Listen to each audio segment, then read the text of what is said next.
Então, vamos ouvir a oração que a nossa irmã Ivone vai fazer para nós, Ivone? Pode ser? Claro, pode sim. Querido Mestre Jesus, agradecer a oportunidade de mais um dia vivido nesse orbe. Agradecer a oportunidade do sol, do vento frio, que nos desperta para dar o próximo, para tentar sentir a dor do próximo. Obrigado, Jesus, pelo dia que desperta o nosso entendimento, a nossa necessidade de evolução, o conhecimento e a procura do reconhecimento do Evangelho. Jesus, eu te agradeço pelas pessoas que batem a minha porta. Eu te agradeço, Senhor, por me fazer ouvir com os ouvidos do coração a dor e necessidade de cada ser, de cada espírito. Acolha-nos, Senhor, sempre. Ampara-nos. Agradecer, Senhor, por tudo que temos vivenciado. Conceda a todos uma noite de sono revitalizante, uma noite, talvez de olhos abertos, mas em conformidade com o momento vivido, e possamos elevar o nosso pensamento e agradecer sempre pelas dificuldades, pelas lágrimas, pelas dores e pelo esforço de desvincular essas questões de ódios no âmbito familiar, o etilismo da doutrina espírita. Olhar, Senhor, pelo nosso Brasil, pelo nosso país majestoso. Ampara-nos, Senhor, e dê senso e equilíbrio àquele que levanta a mão, julgando e condenando o próximo, injustamente, diante aqui das leis humanas. Obrigado, Senhor. Esteja sempre conosco, hoje, agora e sempre. Que assim seja. Que assim seja, graças a Deus. Bom, então, nós estamos no capítulo 17, Sede Perfeitos. Aí nós já vimos o homem de bem, o último foi os superiores e inferiores. Hoje é o homem no mundo. A gente aqui jogado nesse mundão, né? De meu Deus. Então, porque nós somos esse homem aí no mundo, né?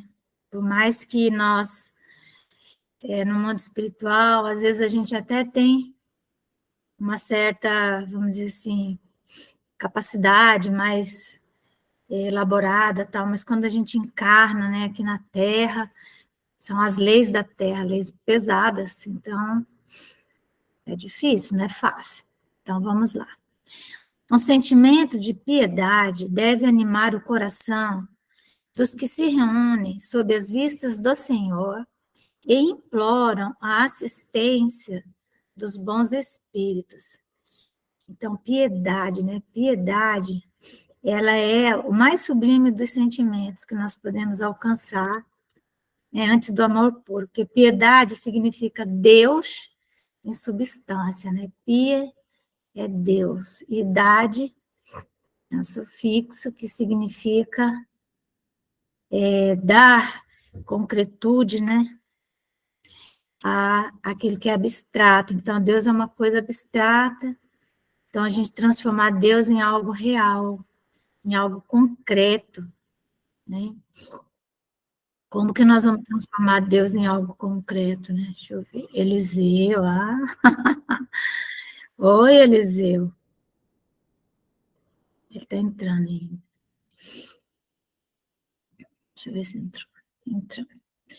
Então, transformar. Eliseu? Acordou, menino? Boa noite. Acordou? Então tá bom. Então vamos lá. Desliga agora o teu som aí, que nós estamos gravando.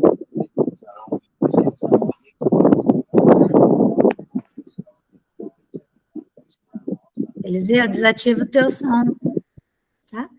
Isso. Então, vamos lá, gente. A piedade, então, é isso, é trazer Deus de forma concreta na nossa vida. E como, né? Com certeza é nas nossas relações com a natureza de Deus, que é a criação dele, com os nossos próximos, com as pessoas com as quais nós nos relacionamos. Então, quem tem piedade tem que ter um coração puro. Por isso que ele fala assim, ó, purificai, pois, os vossos corações. Não consintais que neles demore qualquer pensamento mundano ou fútil. Não é fácil, é uma tarefa difícil.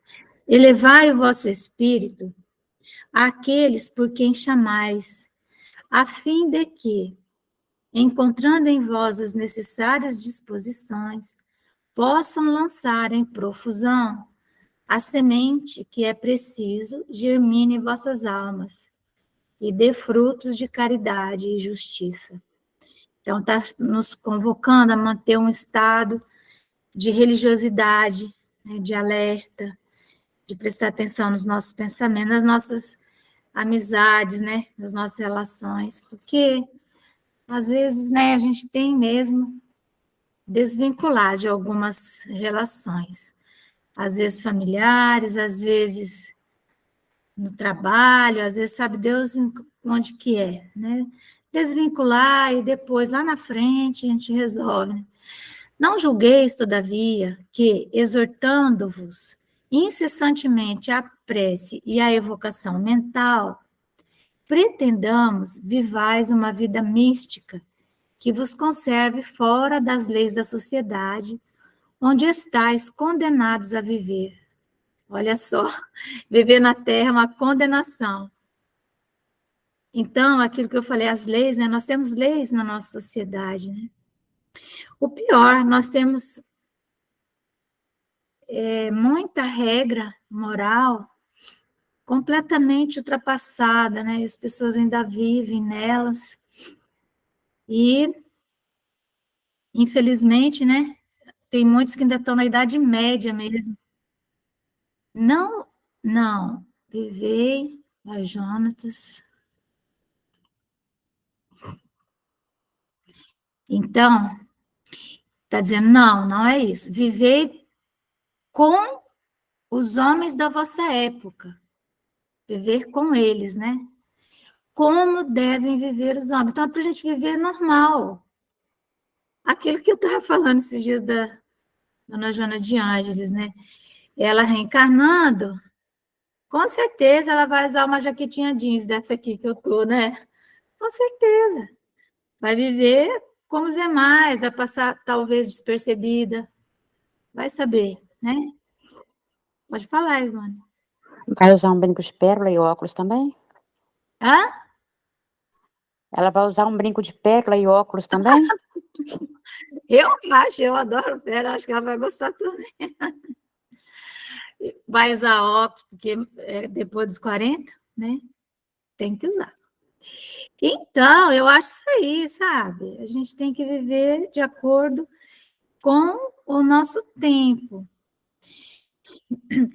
Sacrificai as necessidades, mesmo as frivolidades do dia, mas sacrificai com o sentimento de pureza que as possa santificar.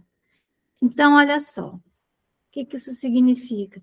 Que nós vamos, sim, sacrificar horas do nosso dia, não é? Algumas frivolidades, que às vezes é bom sentar, ficar jogando conversa fora e tal. Mas, às vezes, eu vejo lá, né, que tem a Leni, né?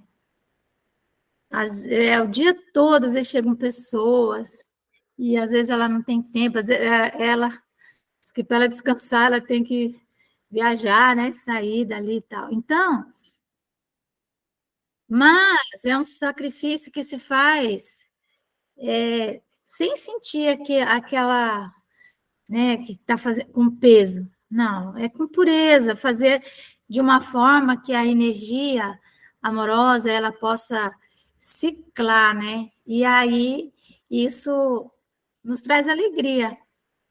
Sois chamados a estar em contato com espíritos de naturezas diferentes e de caracteres opostos. Aliás, na nossa palestra, ontem nós falamos sobre isso, né? Tanto em família quanto em sociedade, que a família é um pedacinho da sociedade. Então, do mesmo jeito que na família tem espírito de várias ordens, né?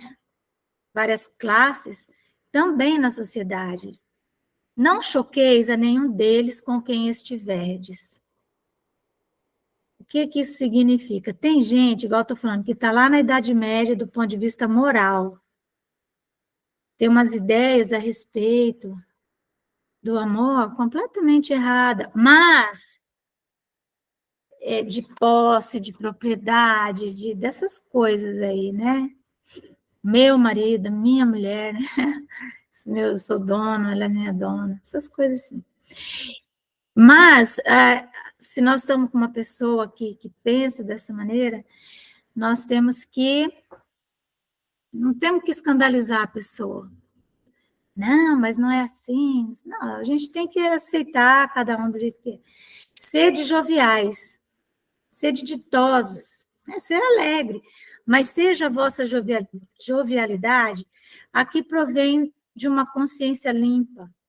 Seja a vossa aventura a do herdeiro do céu, que conta os dias que faltam para entrar na posse da sua herança.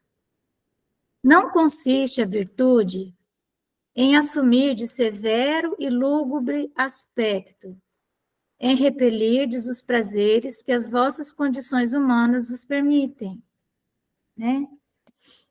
Basta reporteis todos os atos da vossa vida ao Criador que vô-la deu.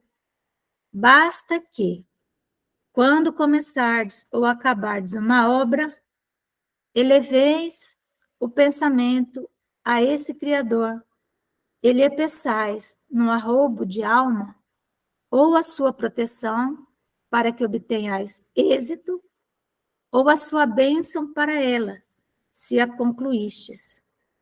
Em tudo o que fizerdes, remontai à fonte de todas as coisas, ou seja, sempre lembrar de Deus, onde quer que a gente esteja, mas sem aquela, né, se cobrir de cinza, sem, né, aquele rosto tenso, sério, né, que às vezes, que não é autoridade isso, né? Às vezes a pessoa, para mostrar autoridade, ela está sempre de senho franzido. Remontai a fonte de todas as coisas, para que nenhuma de vossas ações deixe de ser purificada e santificada pela lembrança de Deus. A perfeição está toda, como disse o Cristo, na prática da caridade absoluta. É claro que nós ainda não estamos nesse nível, a gente faz o que dá, né?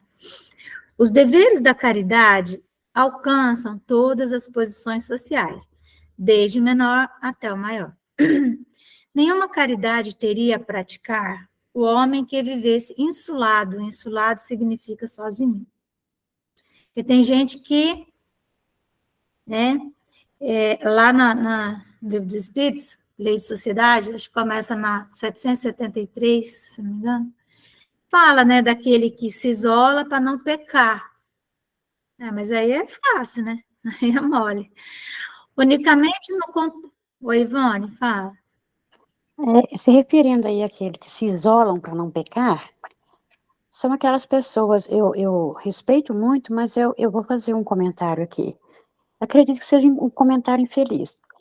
Pessoas que mudam de... é infeliz.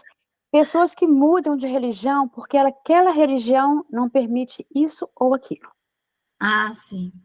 Entendeu? É isso. Eu tenho, assim, isso na nossa família. Aqui nós somos de pessoas que viemos do catolicismo, né? Algumas pessoas são adeptos, né? Ainda são adeptos, né? Ainda não estão comprometidos com a doutrina espírita, mas gostam muito. Mas aí outros partiram para algumas situações não muito bacanas e mudaram de religião porque aquela religião não permite isso ou aquilo. Então, na época, a pessoa questionou comigo uma situação assim: se você tivesse, ido para a igreja evangélica, não teria acontecido tanta coisa. Será? Com Então, você? será que é. Aí não, porque eu fui mãe solteira, né. Aí Ah, naquela época uai. que É é, isso que eu estava falando, da moral da moral. medieval, sabe? É. É Aí eu medieval. falei: mas precisa mudar de religião para ter uma postura? Não, Não precisa, né. não tem nada a ver. A questão é que cada religião, ela atinge uma faixa vibratória, sabe? Então, o espiritismo, ele é uma religião de liberdade. Por isso que não é fácil. É, cada um, teoricamente, né? Porque os espíritas põem muito o dedinho no nariz dos outros, né? Nós, os espíritos. Mas é uma religião em que você vai prestar conta sempre para a sua própria consciência, né? Agora, as outras religiões, elas já patrulham o comportamento da pessoa, né? Então, é uma religião assim mais, vamos dizer, mais material mesmo, mais materialista, em que o comportamento e a essência seriam a mesma coisa quando não é. Então, é isso. Aí tem o julgamento, essas coisas todas, né? Mas nós vivemos, sim, ainda numa moral medieval. E aí tem que entender, né, que são almas que o amor para elas é isso, né? Quando, em verdade, quando desencarnarmos, nós estaremos todos reunidos pelo amor, pela fraternidade. Naquele livro, Nosso Lar, tem lá uma família que, imagina, foi escrito em 1900 Nosso Lar, 40 e pouco, sei lá. E aí o Chico escreveu isso, né? Tem lá na... O André Luiz vai na casa de um companheiro, acho que é Timóteo o nome dele, não me lembro se é Timóteo. Não, não é Timóteo. Mas ele vai na casa dele e chega lá, Tobias. E chega lá, tem duas mulheres lá, sabe? Tem duas mulheres. Uma era a mulher dele, com quem ele tinha afinidade real, né? A outra tinha sido mulher dele, porque ele ficou viúvo. Aí todo mundo morreu e ela morava na casa dele. E aí o André Luiz ficou escandalizado na hora que ele viu aquilo, né? Porque é aquela moral da terra. Depois ele entendeu. E eu fico pensando, o Chico, ele foi muito forte para escrever, né? Uma obra que falava uma coisa dessa, né? Mas é tão óbvio, né? E aí ele explica, o Tobias, que ela tinha a pessoa com quem ela tinha uma afinidade real mesmo. E essa pessoa já estava na Terra, eles eram noivos já no mundo espiritual. E desta vez eles iriam poder ficar juntos e tal, né? Então é isso, né? Então aí tem muita coisa, muitas situações que nós não temos nenhuma competência para julgar, ninguém, né? Então vamos lá. Unicamente no contato com os seus semelhantes, nas lutas mais árduas, é que ele encontra ensejo de praticá-la, claro. É só nesse embate, porque às vezes a gente tem um conceito, mas ele não está muito fortalecido em nós, né? Aí quando algo acontece, por exemplo, a pessoa se torna mãe solteira, né? Um exemplo. E esse fato, ele é uma experiência forte que faz realmente a pessoa que está vivendo aquilo, a família que seja amorosa, que está em volta, de compreender isso de um outro ponto de vista, né? De um outro ponto de vista completamente diferente do que daquela moral da Igreja Católica, que a gente ainda, não é? Ainda nos permeia, vincula, né? Então, é isso, essas experiências fortes, elas, aí fixa, a experiência fica fixada para sempre em nós, né? Aquele, pois, que se isola, priva-se voluntariamente do mais poderoso meio de aperfeiçoar-se, não tendo de pensar senão em si. Sua vida é a de um egoísta. E lá no Livro dos Espíritos, na Lei de Sociedade, ele fala isso muito claramente várias vezes. As respostas dos Espíritos é essa. Tem até um momento que eles respondem que aquele que se insula para não sofrer, tem uns que se insulam para não praticar um mal, tem outros que se insulam, se isolam, que é para não sofrer o contato, vamos dizer assim, não ver o que está acontecendo, não se expor e não sofrer com a dor alheia. Então, isso aí é duplo egoísmo. O egoísmo aí é duplo. Não imagineis, portanto, que para viverdes em comunicação constante conosco, para viverdes sob as vistas do Senhor, seja preciso vos silicieis. Silício é aquelas punições corporais, né, que era muito comum, né, as pessoas faziam silício. Muitas freiras, ao morrer, quando eles foram tirar a roupa delas, viam que elas tinham amarrado na cintura barbante, tipo barbante, assim, com nós, para fazer o corpo sofrer. Isso chama silício. Seja preciso vos silicieis e cobrais de cinza, ou seja, fica aquele hábito, né? Aquele hábito cinzento. Esse cobrais de cinza é isso que ele está falando, é esse hábito cinzento. Pode ver, né? As roupas são cinzentas, são tristes.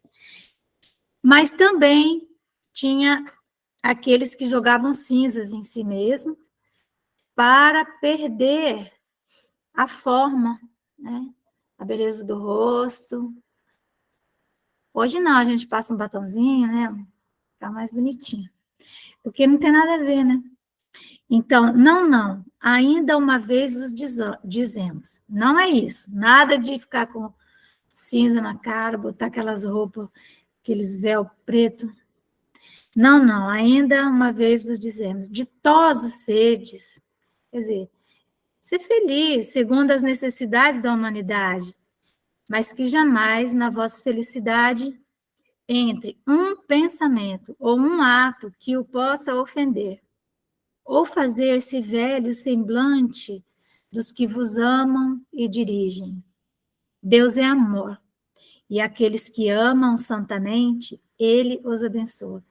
Então, esse que é o homem no mundo, né? Viver como vivem as pessoas da nossa época, nos vestir como se vestem as pessoas da nossa época, né? Ter os hábitos das pessoas, né? Do padrão de civilização que a gente está, e pronto, né? Não é ser aquela pessoa que olha para tudo com um olhar de maldade, né? É isso? E aí, Jonatas, tudo bem, filho? Quer falar alguma coisa sobre Oi, o mãe. homem no mundo? Hein? Meu filhinho, que está sempre todo lindo, bonito. Você não se cobre de cinza, né, bonitinho? Ah, a senhora é demais, né? Eu sou, né? É Vamos lá, verdade. vamos lá. Então, é isso. A Malvina acho que não deu conta de ficar. Vamos lá. Hoje é o dia do Livro dos Espíritos. Nós estamos na questão 96. Nós vimos na parte segunda, né? Capítulo 1 da parte segunda, nós estávamos vendo sobre o perispírito. Pai, Oi? Não, tá dizendo que Eliseu saiu. É, né? Ele deve ter apertado lá sem querer. Sim. Ele voltará. Aí. Então, nós vimos sobre a forma dos espíritos, os espíritos que acabam estando em mais de um lugar ao mesmo tempo, como que isso se dá, né? A ubiquidade. E aí, aqui agora nós vamos ver as diferentes ordens de espíritos. Na crosta terrestre, se entrechocam espíritos de várias ordens, de várias classes, né? E é por isso que na crosta, a encarnação na crosta, ela permite que a nossa evolução seja mais rápida. Por isso. Porque aí nós vamos, é esse choque, né? Esse choque de cultura, esse choque de ideias, de ideologias, que vai fazendo nós irmos avançando, aprendendo uns com os outros. Mas, quando desencarnamos, não, nós ficamos num grau que seja nosso, né? Então, lá é mais difícil a evolução por isso, porque todo mundo pensa igual, todo mundo é amigo, pensa numa coisa boa, né? Então, vamos lá. Diferentes ordens de espíritos. São iguais os espíritos ou há entre eles qualquer hierarquia? Então, deixa eu tirar aqui o som do senhor Jonatas. Então, são de diferentes ordens, conforme o grau de perfeição que tenham alcançado. Certo? Então, isso é visível, né? Nós já vemos isso naturalmente. Oi, Ivone, pode... Grau de perfeição, Tá? evolução, perfeição, conforme São o de grau. diferentes ordens, conforme o grau de perfeição que tenham alcançado. Ele fala perfeição aqui porque você só atinge um grau de perfeição em determinada coisa depois que você realmente, vamos dizer assim, concluiu aquela lição, né? Sobre, tipo, passa de ano, entende? Então, você aprendeu a matemática do primeiro grau. Então, tudo que existia ali, você aprendeu. Então, você adquire um grau de perfeição com relação àquilo. Então, a perfeição relativa. Tem alguns que têm um grau de perfeição maior, porque já tem muitas experiências em várias áreas do conhecimento e da moral, outros menos.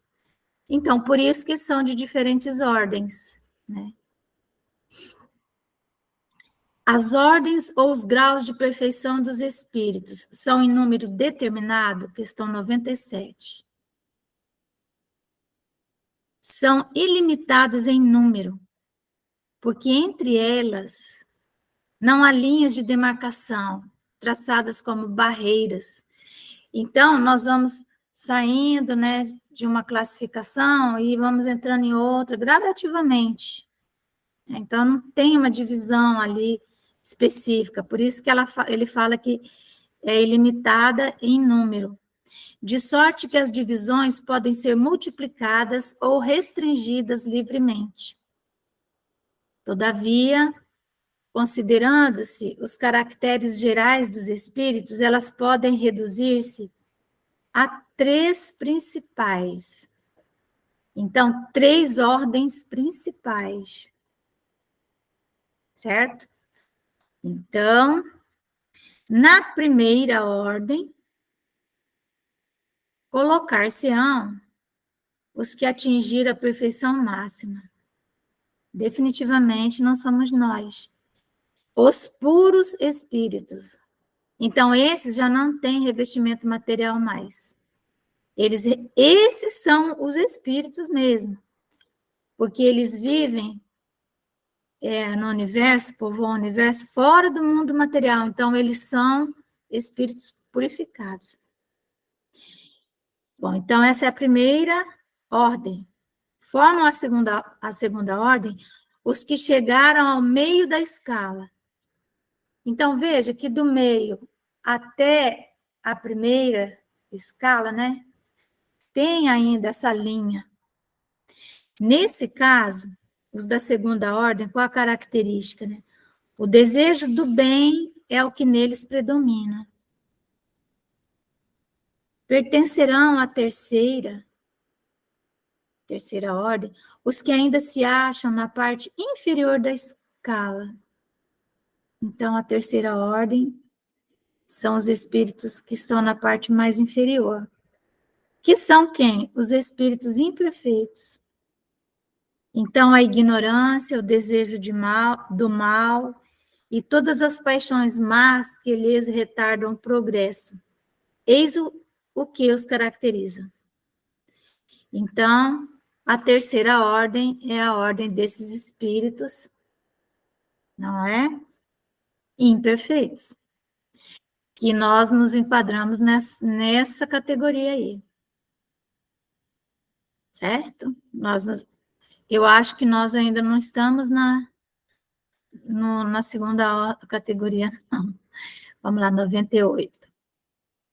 Os espíritos da segunda ordem, para os quais o bem constitui a preocupação dominante, têm o poder de praticá-lo?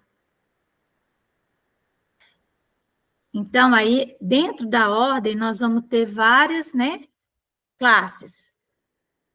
Então, ele diz que nessa segunda ordem, cada um deles dispõe desse poder, de acordo com o grau de perfeição que chegou. Então, vamos supor que a segunda ordem é desse tamanho assim, então vai subindo. Então, esses que já estão bem perto de entrar na terceira ordem, esses são os que estão em melhor condição de praticar o bem, né? Assim, uns possuem a ciência, outros a sabedoria e a bondade.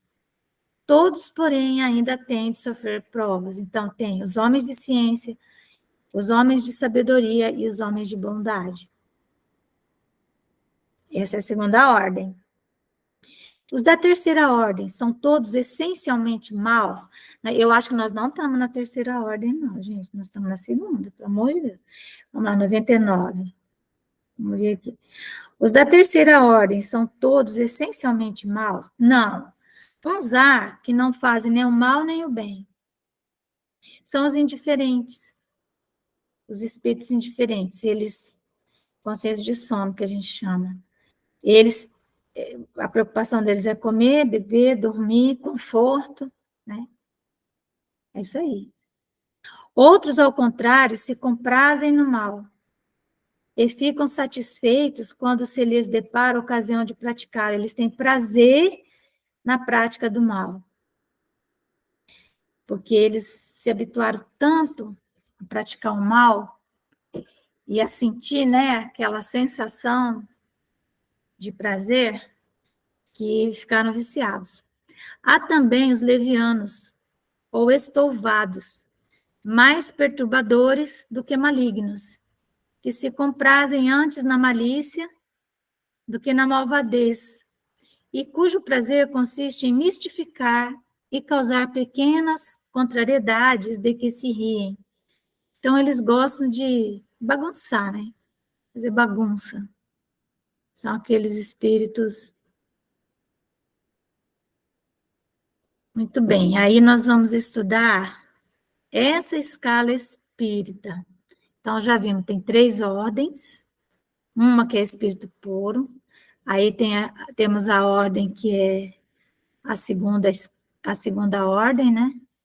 Que é intermediária, e a terceira ordem, os imperfeitos. Aí, dentro dos imperfeitos e da segunda ordem, nós vamos ter uma escala. Vamos ler aqui. O que o Allan Kardec fala para nós? Observações preliminares.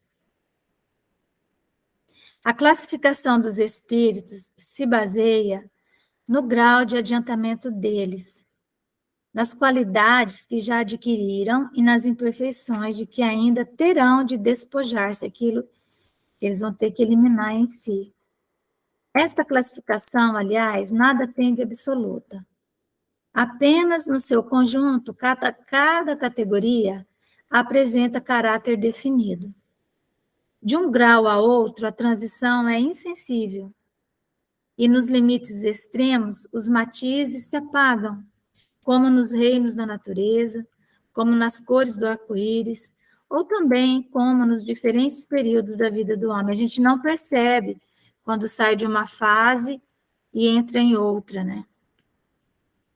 Podem, pois, formar-se maior ou menor número de classes, conforme o ponto de vista de onde se considere a questão.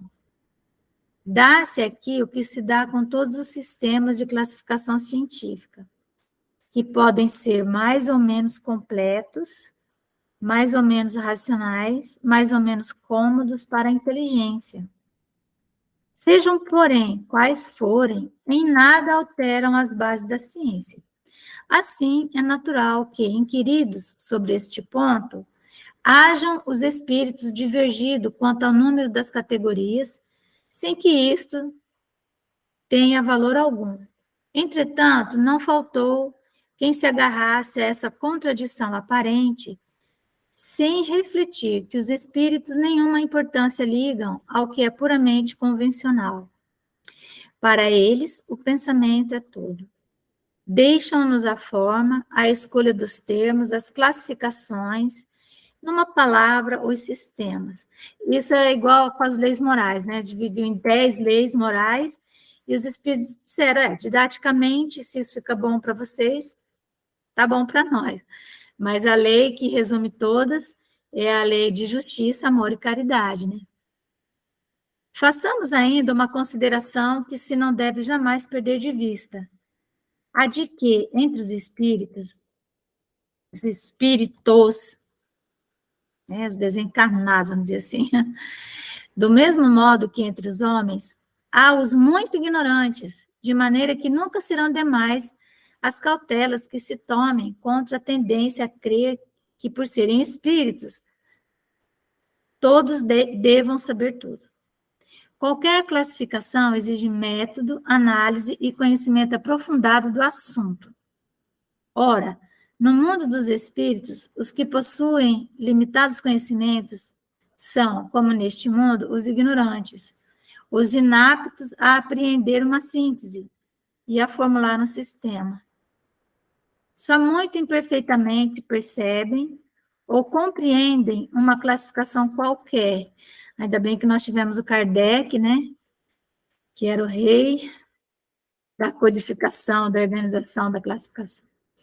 Consideram da primeira categoria todos os espíritos que lhes são superiores, por não poderem apreciar as gradações de saber, de capacidade e de moralidade que os distinguem, como sucede entre nós, a um homem rude com relação aos civilizados. Então, uma pessoa rude, que não é muito letrada, ela acha que, né, uma pessoa civilizada, alguém que já, né, tem um grau maior de conhecimento, que ele é uma grande coisa, mas não é, né? Então, a visão dela é essa, mas não é isso, ela não tem o conhecimento necessário para poder fazer uma divisão em classes, né? Mesmo os que sejam capazes de tal apreciação podem mostrar-se divergentes quanto às particularidades, conforme os pontos de vista em que se achem. Sobretudo, se trata de uma divisão que nenhum cunho absoluto apresente. Então, aqui ele está falando dos botânicos, né? Linné, Jusset e Tournefort, né? Franceses, deve ser. Tiveram cada um o seu método, sem que a botânica houvesse, em consequência, experimentado modificação alguma. Assim como tem métodos e métodos de alfabetização e tal. É que nenhum deles inventou as plantas, nem seus caracteres, apenas observaram as analogias, segundo as quais formaram os grupos ou classes. Foi assim que também nós procedemos. Não inventamos os espíritos nem seus caracteres. Vimos e observamos. Julgamos-los pelas suas palavras e atos e depois os classificamos pelas semelhanças, baseando-nos em dados que eles próprios nos forneceram. Então, lembrar que quem está falando isso é Allan Kardec, né? E que, meu Deus, quem era esse Allan Kardec? Então, uma pessoa absolutamente qualificada para fazer esse trabalho. Os espíritos, em geral, admitem 3 categorias principais, ou 3 grandes divisões, que é aquilo que nós já vimos na questão anterior. Aqui ele está fazendo só uma dissertação sobre o tema. Na última, a que fica na parte inferior da escala, estão os espíritos imperfeitos, caracterizados pela predominância da matéria sobre o espírito e pela propensão para o mal. Naturalmente, eles já têm essa tendência para o mal. Os da segunda se caracterizam pela predominância do espírito sobre a matéria e pelo desejo do bem. Então, caridade, né? Benevolência para com todos. Benevolência significa desejar o bem. Desejo do bem. São os bons espíritos. A primeira, finalmente, compreende os espíritos puros, os que atingiram o grau supremo da perfeição. Esta divisão nos pareceu perfeitamente racional e com caracteres bem positivados. Só nos restava pôr em relevo, mediante subdivisões em número suficiente, os principais matizes do conjunto. Foi o que fizemos com o concurso dos espíritos, cujas benévolas instruções jamais nos faltaram. Com o auxílio desse quadro, fácil será determinar-se a ordem, assim como o grau de superioridade ou de inferioridade dos que possam entrar em relações conosco, e, por conseguinte, o grau de confiança ou de estima que mereçam. Então, essa classificação ela vai nos ajudar a nós prestar atenção em nós mesmos, né, e naqueles que vêm se relacionar conosco. É, de certo modo, a chave da ciência espírita. Olha só. É a chave. Porquanto só ele pode explicar as anomalias que as comunicações apresentam, esclarecendo-nos acerca das desigualdades intelectuais e morais dos espíritos. Faremos, todavia, notar que estes não ficam pertencendo exclusivamente a tal ou tal classe, sendo sempre gradual o progresso deles e muitas vezes mais acentuado num sentido do que em outro. Pode acontecer que muitos reúnam em si os caracteres de várias categorias, o que seus atos e linguagem tornam possível apreciar-se. Muito bem, meus queridos. Então, nós vamos parar por aqui.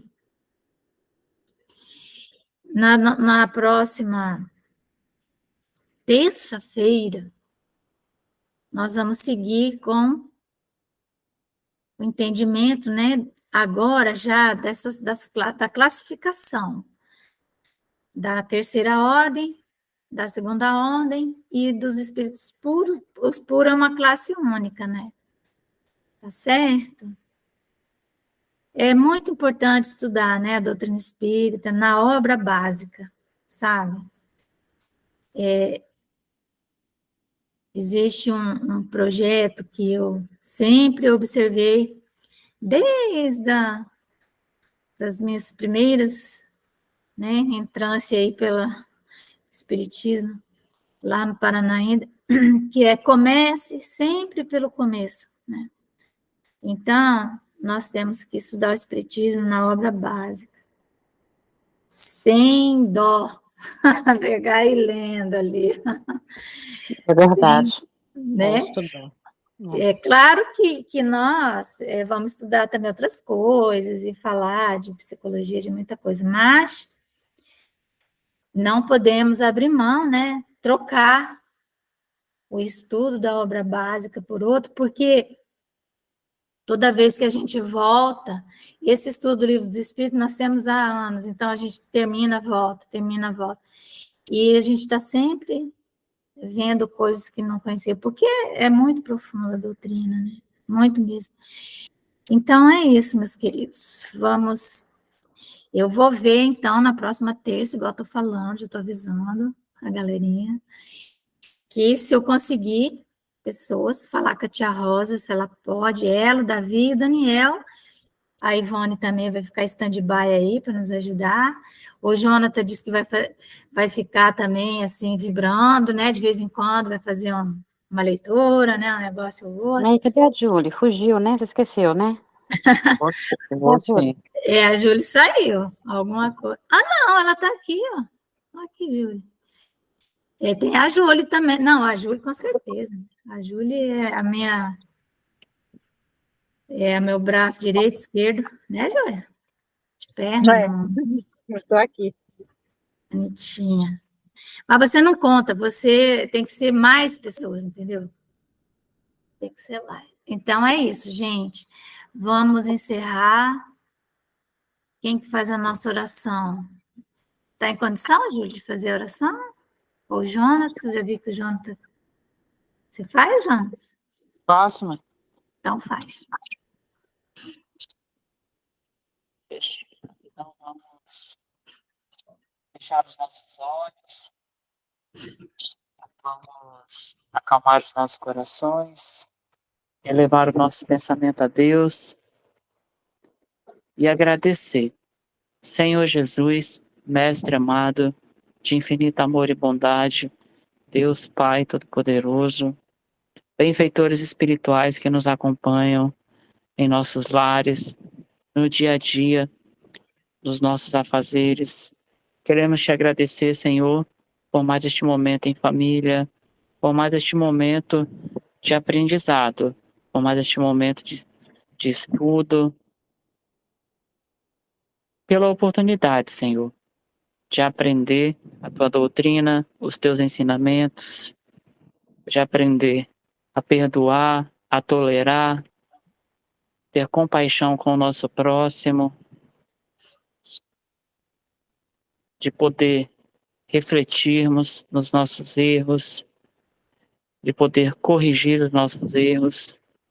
Te agradecemos também pelo dia de hoje, te pedimos pelos nossos irmãos que encontram-se em situações vulneráveis, aos moradores de rua, aquelas pessoas que perderam seus lares de alguma forma. Leve até a eles o consolo, a fé no futuro, a esperança em dias melhores, Pai. Que possamos nós sermos instrumento da paz, do amor, da consolação. Leve também aqueles que se encontram nos hospitais, que se encontram nas UTIs, nas macas. Leve até a eles a cura, a esperança e a fé na melhora. Que tu nos guie durante o decorrer da nossa noite, nos abençoe, abençoe o nosso lar, o nosso repouso, na certeza de que amanhã estaremos novamente para enfrentar a vida, para acordar ainda melhor. Fica conosco hoje, agora e sempre. Que assim seja, graças a Deus. Um beijo a Assim todos. seja. Até amanhã, gente. Eu acostumei com vocês. Boa noite, gente. Um abraço. Boa noite. Boa Tchau. noite. Boa noite, Márcia.